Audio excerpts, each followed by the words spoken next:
Check this out. This, all right, it's so weird, man, because some of what we're seeing, actually a lot of what we're seeing and what people are saying is happening, it's just like they did with Delta. It's just kind of weird how they blame the new variant, and the new variant somehow it affirms what people have been saying about this all along, especially pertaining to like efficiency and transmission and transmissibility rates. I talked the other show about even that potato head motherfucker at CNN was finally coming to terms with, oh, baby, we're all going to get it. Like, people have been saying that forever, and some of them got banned from pockets of social media. But now we have even the New York Times, for example, right here, talking about this. And let's read it. Most of the world's vaccines likely won't prevent infection from Omicron. And I say, like, okay, I get that where they're going with this, but do y'all not think that's just a tad bit disingenuous? Just a little bit. As the breakthrough cases, even prior to the Omicron, were through the roof. Okay? The amounts of people that would test positive, despite being jabbed up, double jabbed, and now triple jabbed, was already through the roof. And now all of a sudden they're blaming it on the Omicron, when I was like, that was happening with the Delta. But, that's how they're going to position themselves. And I called this, they'll blame it on the variant.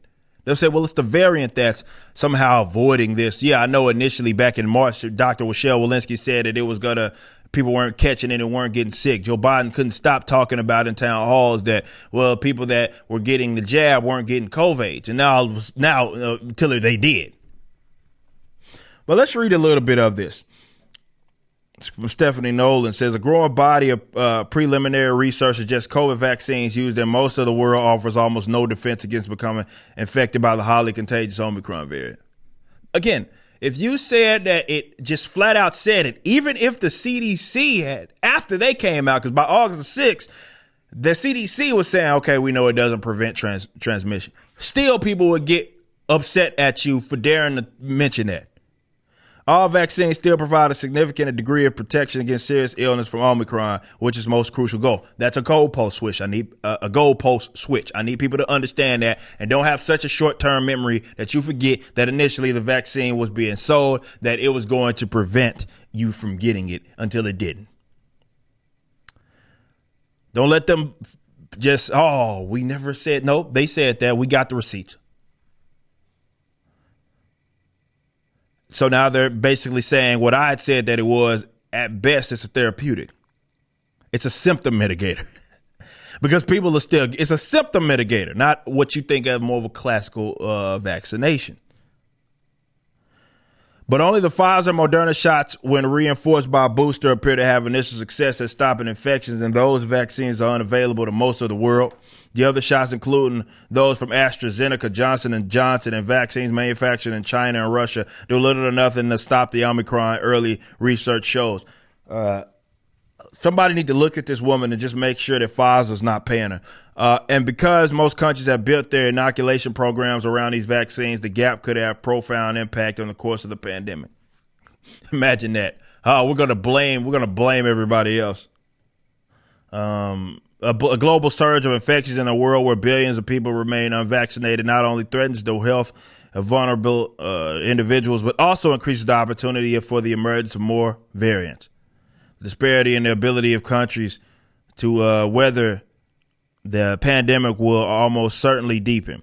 And the news about limited vaccine efficiency against Omicron infection could depress demand for vaccination through the developing world, where people are already hesitant or preoccupied with other health problems.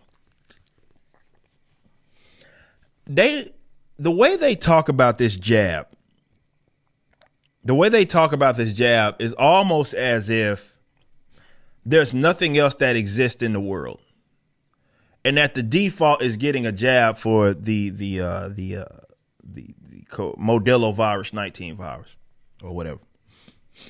But there are a multitude of other health-related problems that exist out in this world, and to certain portions of the population, it's far more dire. Hell, in fact, if you want to get to the nitty gritty and kind of be honest about this situation. Well, no, I'll say this before I say something. Insane. Oh, well, it'd be insane to them. I'll say this much. A lot of the problems, the health-related issues that we can mention, be it the heart problems, the obesity issues that are generally associated with the problem that are associated with obesity, diabetes, and other things, they actually seem to be in alignment in terms of the people that are having to struggle with the Modelo virus. It's almost as if we focused on some of those other things and those issues, such as a bunch of people that are overweight walking around, maybe you'd also solve the other problem. But it's almost as if you don't actually want to solve the problem. It's just that you want to incentivize people to get jabbed because that's the only solution that's in the world, because that's the only illness that exists right now. See, that part is the sham of it all. Okay? So as there's nothing else to talk about here. They're conceding that because of my Omicron, that all around the world, you're going to see basically breakthrough cases, and they're just trying to cover their asses. And they're using the media figures and pundits and writers and all that to just basically cover them. That's all. That's it. That's it. It's that simple. It's not a rocket science. A lot of folks got caught with egg on their face, and they can't accept it. So what they will do is try to blame it on something else. As breakthrough cases happen, we got all these Congress folk got triple jabbed, and with the jabs that they say are even more effective in preventing it. Somehow they keep testing positive, and you got motherfuckers like me walking around. To my knowledge, I ain't had shit, and I'm unvaccinated. I done fucking been to Florida like fucking 3 times. I done fucking been, I've been traveling my ass off, and I ain't had any fucking problems. And yet you got people with 3 of them bitches still coming out with issues. I'm just now just a little bit of anecdotal, just a little bit, just a tiny bit. But there's a lot of people out there that are having the same scenario, and we can't stop getting stories about all of these folks that are going around, and you guys know them in your everyday life as well. People that got 3 of them motherfuckers and they come out getting sick. How the fuck that's supposed to happen? Come on.